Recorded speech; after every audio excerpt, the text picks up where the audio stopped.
So tapos ngayon ay gagawa po tayo ng ng cassava roll kasi wala dito si nanay, so nandun na siya sa Maynila. So tayo po yung gagawa. So tayo po yung maggagawa po na tayo ng cassava roll. So ito po, inahanda ko po yung kailangan po para po sa cassava roll. So nagbalot po ito. So ayan siya.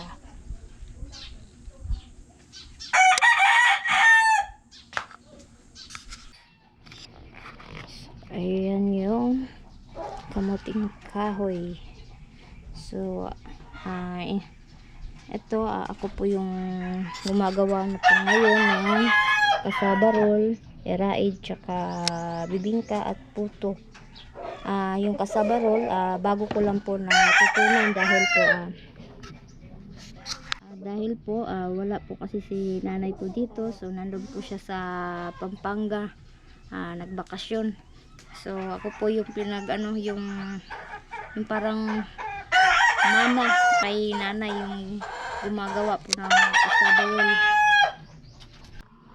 So ayan, so tapusin muna natin itong magbalat ng kamuting kahoy. So bali 10 kilo po to. So may order po ako ni String na may order po si String na bali 250 pieces na cassava roll.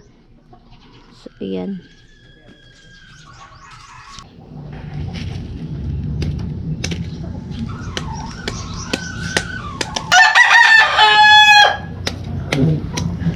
So ito yung yung cassava roll.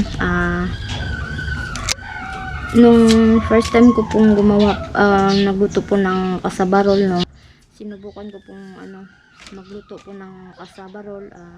Syempre sa umpisa palpak kasi yung may matigas po siyang yung sa kamuting kahoy, medyo may matigas, yung parang tutong.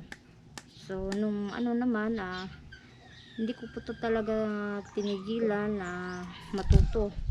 Nung sa pangalawang sa pangalawang luto ko po, nagkulang po yung lasa. Yung sa choco, nakulangan po ng asin. So nakalimutan ko pong lagyan ng asin. So kaninang yung gumawa po kahapon para ngayon, yun, perfect na po yung nagawa ko. So yung lahat po ng mga suki po ni nanay, so dito po sila sa akin nag-order. 2 hours later. So ayan, so good evening mga probinsyana. So tayo na po ay magluluto na po tayo ng ng cassava roll. So inahanda ko lang muna yung mga ingredients o yung kailangan po natin sa cassava roll. So yan, naganda po ako ng yung niyog. So ito, so ayan yung niyog, pipigain po natin. So ito naman pangalawang gata na po to. So ito po yung una. So ayan.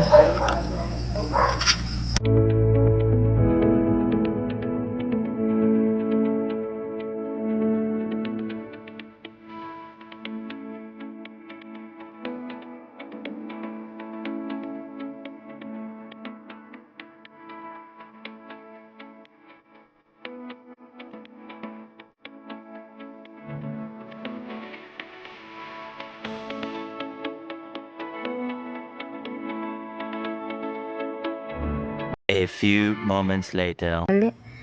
So ayan, so maglalagay po tayo ng sandok para panghalo at saka yung gata. So bali yung sa cup noodles. Tapos yung naman yung gata, so bali yung 16 cups ihati po natin sa 8. So ayan, 8 cups din na na gata. Yung unang gata, lalagay po natin yung una pong piga po yan.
A few moments later. So, ayan. So, lagyan po natin ng gata uli para maluto po ng husto po yung ano, ng kamuting kahoy. So, halo-halo uli.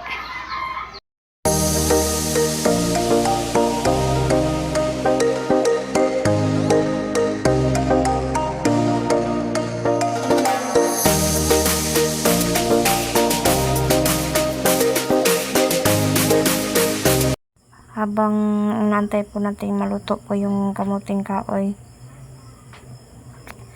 So, ayan oh. So, yung kalagayan po pala ni nanay na gumagawa po ng ano, ng kamuting, ng ano, yung kasabarol. So, hindi po pala ano, hindi po pala madaling haluin po yung kamuting kahoy. So, ayan oh. Ayan, magtiis ka po muna maghalo. Tsaka mainit po dun sa ano, sa paa, sa may binti, kasi yung apoy, yung maano sa'yo sa binti. So, ayan oh. So, halo ng halo. Pag ano, yung sobrang tigas. So, ayan. So, tinawag ko na po si tata para po siya na po yung maghalo po sa ano, sa kamuting kahoy. So, ayan oh. Kasi ano na, sobrang tigas na. Sobrang tuyo na yung ano. So, kailangan po kasi ano, lutuin ng maigi po yung ano, lutuin pong mabuti po yung kamuting kahoy. So, ayan.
Hala, nag-burn out.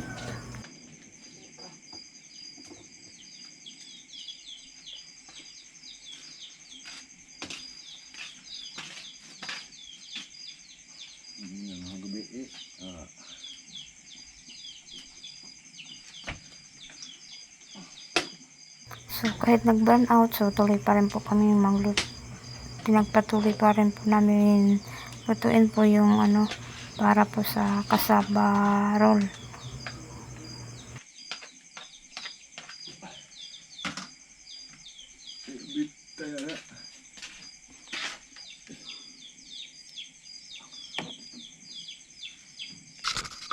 Two hours later. So ito, so ilagay na po natin yung choco sa, ano yung tawag po sa amin dito sa kamuting kahoy, ang Pasko. So kasi niluto na po siya, so ayan yun, pinaibabawan po namin ng choco. So ayan so kailangan po ano, mainit pa siya ilagay natin, kasi pag malamig na, tumitigas po yung choco. So ayan mahirap siyang laparin pag natuyo na, pag naano na siya. 2 hours later. So ayan, so naka-ready na po yung ano, yung kasaba roll. So magro-roll na po tayo. Hindi ko na lang po na-picturean kung paano po gawin po yung choco, tapos paano ko po nilapat po yung ano, yung kamuting kahoy. So ayan, so magro-roll na po tayo.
Hindi, nagsabaw ah. Tapos na na.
Oo.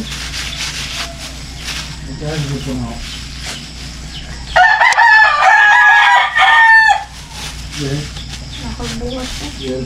Nakagbuhat. Butang diha usa.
A few moments later.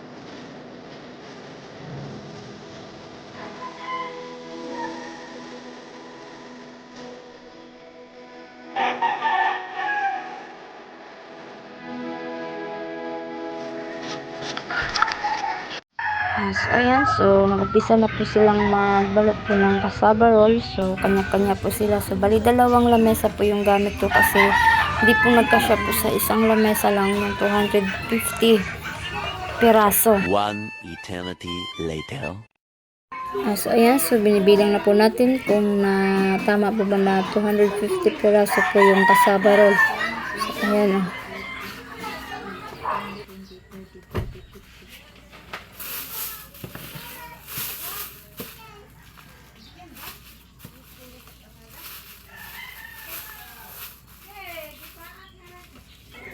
So maraming salamat kay Esring. Hindi siya nagsawang mag-order po sa amin ng cassava rolls. A few moments later. Hanggang dito na lang ang aming vlog mga probinsyana. So sana supportahan niyo po ulit po yung May Probinsyana vlog. So maraming salamat po ulit mga probinsyana. So God bless and paalam.